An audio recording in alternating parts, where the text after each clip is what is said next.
Jawahar Nagar dumping yard సమస్యపై ప్రజాప్రతినిధుల గరం. మేడ్చల్ జిల్లా మల్కాజిగిరి మున్సిపల్ కార్పొరేషన్ ఎంఎంసీ పరిధిలోని జవహర్ నగర్ డంపింగ్ యార్డ్ శాశ్వత పరిష్కారం కోసం పరిశీలించడానికి ఎంపీ ఈటెల రాజేందర్, ఎమ్మెల్యే చామకూర మల్లారెడ్డి, కాంగ్రెస్ అధ్యక్షులు డీసీసీ ప్రెసిడెంట్ తోటకూర Vajresh Yadav, MMC commissioner IAS అధికారి టి వినయ్ కృష్ణారెడ్డి తదితరులు పాల్గొని జవహర్ నగర్ డంపింగ్ యార్డ్ అధికారులతో భేటీ అయ్యారు. ఈ సందర్భంగా వారు మాట్లాడుతూ రామ్కే సంస్థ దేశంలోనే అతిపెద్ద సంస్థ, కానీ జవహర్ నగర్లో మాత్రం విఫలమైంది. కేవలం డబ్బులు దండుకోవడానికి సంస్థ పనిచేస్తున్నట్టు అఖిలపక్ష సమావేశంలో వెల్లడించిన నేతలు.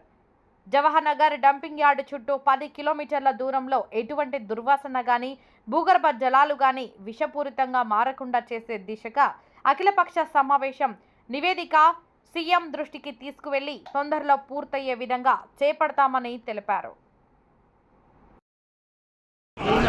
ముఖ్యమంత్రి రేవంత్ రెడ్డి గారి ఆదేశానుసారం జిహెచ్ఎంసీ కమిషనర్ గారు అదేవిధంగా ఈ ప్రాంతంలో ఉన్నటువంటి ఎంపీ ఈటెల రాజేందర్ గారు, మల్లారెడ్డి గారు, మిగతా ప్రజాప్రతినిధులందరూ కూడా అఖిలపక్ష సమావేశం మొన్న 4వ తారీఖు రోజు ఈ ప్రాంతంలో ఉన్నటువంటి జేఏసీ సభ్యులతో పాటు కాంగ్రెస్ కుటుంబ సభ్యులు మేమందరం కూడా గౌరవ ముఖ్యమంత్రి గారి దగ్గరికి వెళ్ళి, అయ్యా జవహర్ నగర్ డంపింగ్ యార్డ్ సమస్య దేశంలోనే ఇది పెద్ద సమస్య, ఎక్కడ లేని విధంగా ఈ డంపింగ్ భారతదేశంలో ఉన్నటువంటి ప్రజలకు కూడా ఈ విశ్వాసం కూలిపోతూ ఉంది. ఎక్కడనైనా ఈ చెత్త డంపింగ్ యార్డ్ సర్క్యులేషన్ పెట్టాలంటే ప్రపంచ దేశాలలో అందరూ కూడా ఈ చెత్తను తీసుకొని పక్కకేస్తే ఎక్కడ కూడా అబ్జెక్షన్స్ రావట్లేదు. కేవలం రామ్కీ అనే సంస్థ ద్వారా ఇది ఇచ్చినందుకే ఈ అబ్జెక్షన్స్ వస్తూ ఉన్నాయి. హైదరాబాద్లో 4 దిక్కుల గౌరవ ముఖ్యమంత్రి గారు దీన్ని సర్క్యులేషన్ చేయాలి. రాష్ట్రంలో ఉన్నటువంటి 4 ప్రాంతంలో, హైదరాబాద్లో ఉన్నటువంటి ప్రాంతంలో 4 దగ్గర ల్యాండ్ అక్విజిషన్ చేసి అక్కడ చెత్త వేద్దామంటే అక్కడ ప్రజలందరూ కూడా తిరగబడతా ఉన్నారు. ఎందుకు తిరగబడతా ఉన్నారు ప్రజలు అంటే, రామ్కీ అనే సంస్థ మీద విశ్వాసం లేక ప్రజలు తిరగబడతా ఉన్నారు. జవహర్ నగర్ డంపింగ్ యార్డ్లో ఈ వాసన చూసి, ఇక్కడ ఉన్నటువంటి పొల్యూషన్ చూసి ప్రజలు తిరగబడతా ఉన్నారు. అందుకోసమే గౌరవ ముఖ్యమంత్రి గారు అఖిలపక్ష సమావేశం ఏర్పాటు చేసి ఈ ప్రజల సమస్య తీర్చాలని చెప్పి ఈ సమావేశం ఏర్పాటు చేశారు. నిన్ననే జిహెచ్ఎంసీ కమిషనర్ గారు, అదేవిధంగా సంబంధిత అధికారులందరూ, వాళ్ళతో పాటు ఎమ్మెల్యేలు, ఎంపీ, ప్రతిపక్షాలు ఉన్నటువంటి ప్రజాప్రతినిధులు అందరం కూడా కూర్చొని చర్చ చేసినాం. ఈరోజు రామ్కీలో కూర్చొని ఈ సమస్య ఎట్లయితే సాల్వ్ చేస్తామన్న దాని మీద చర్చ చేసినాం. ఈ చర్చలో తేలింది ఏంటంటే, రామ్కీ అనే సంస్థ మీద ప్రజలకు విశ్వాసం కూలిపోయినరు. ప్రజలు అనేటోళ్ళు ఎక్కడ ఈ చెత్త డంపింగ్ యార్డ్ పెట్టినా ఇదే విధంగా ఉంటుంది కనుక మేమందరం మా ప్రాంతానికి చెత్త రావద్దని తిరగబడతా ఉన్నాం. కనుక మరి దీన్ని ప్రజలలోకి ఎలా తీసుకుపోవాలి? కొత్త టెక్నాలజీ వచ్చింది. ఆ టెక్నాలజీ ద్వారా గౌరవ ముఖ్యమంత్రి గారి దగ్గరికి మళ్ళీ రేపో ఎల్లుండో ఇక్కడ ఉన్నటువంటి జేఏసీ వాళ్ళతోని, కమిషనర్తో డిస్కస్ చేయమని చెప్పినాం.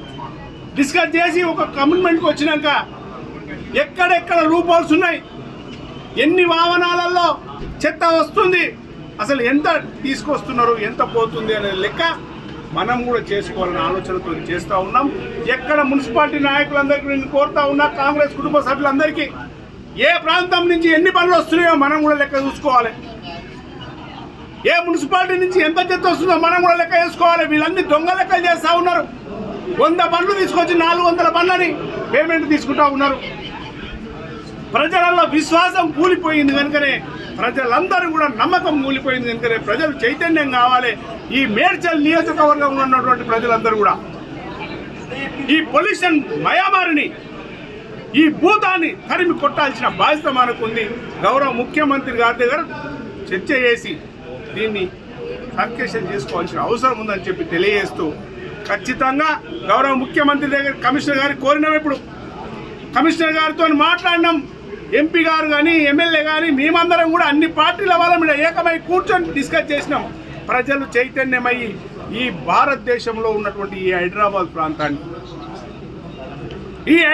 ప్రాంతాన్ని కాపాడుకోవాలంటే ఎక్కడి చెత్త అక్కడ పోవాలి, ఎక్కడి చెత్త అక్కడ తీసుకుపోయి పక్కనేయాలంటే ప్రజలలో విశ్వాసం మనం కూలిపోకుండా ప్రజలందరినీ ఏకం చేయాలి, ప్రజలకు తెలియజేయాలి.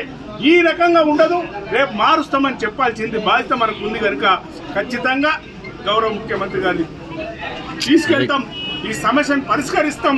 గత 30 సంవత్సరాల నుంచి ఆ రోజు 2002లో 7 మున్సిపాలిటీల చెత్తాన్ని వేసిండ్రు. ఈరోజు హైదరాబాద్లో ఉన్నటువంటి 3% ఉన్నటువంటి ప్రజల చెత్త అంతా కూడా ఈడికి వచ్చి పడుతుంది కనుక ఇది రావద్దు. ఎక్కడికక్కడ సర్క్యులేషన్ కావాలి, ఎక్కడికక్కడ డిస్ప్యూట్స్ కావాలని చెప్పి ఆలోచన చేస్తూ ఉన్న ముఖ్యమంత్రి గారు దానికి అన్ని పార్టీల వాళ్ళు ఎక్కడైతే ఈ చెత్త తీసుకుపోయి వేస్తారో ఆ ప్రాంతంలో ఉన్న ప్రజలను ఏకం చేసి ఆ ప్రజలకు తెలియజేసి అన్ని పార్టీల వాళ్ళు సహకరించాలి. భారతీయ జనతా పార్టీ కానీ టీఆర్ఎస్ కానీ అక్కడనేమో అడ్డుకుంటాం, ఇక్కడ వచ్చే నీతులు చెప్తామంటే నడవదు. ఖబర్దార్ అన్ని రాజకీయ పార్టీలకు ఎక్కడనైనా ఈ చెత్త ఈ జవహర్ నగర్కే వస్తే కాదు, మీరందరూ అక్కడ బీఆర్ఎస్ కానీ బీజేపీ కానీ మిగతా నాయకులందరూ కూడా ఈ జవహర్ నగర్ ప్రాంతంలో ఈ ప్రజల దగ్గర మమ్మల్ని కోరాలంటే మేడ్చల్ నియోజకవర్గమే కాదు, మేడ్చల్ జిల్లా ప్రజలందరూ రేపు పొద్దున మిమ్మల్ని క్షమించాడు. అక్కడ పోయేమో ఒక ఆయన ఈ చెత్తకు అడ్డుపడుతాడు, లారీల ముందు కూర్చుంటాడు. మరి ఇక్కడ వచ్చేమో నీతులు చెప్తా ఉన్నారు.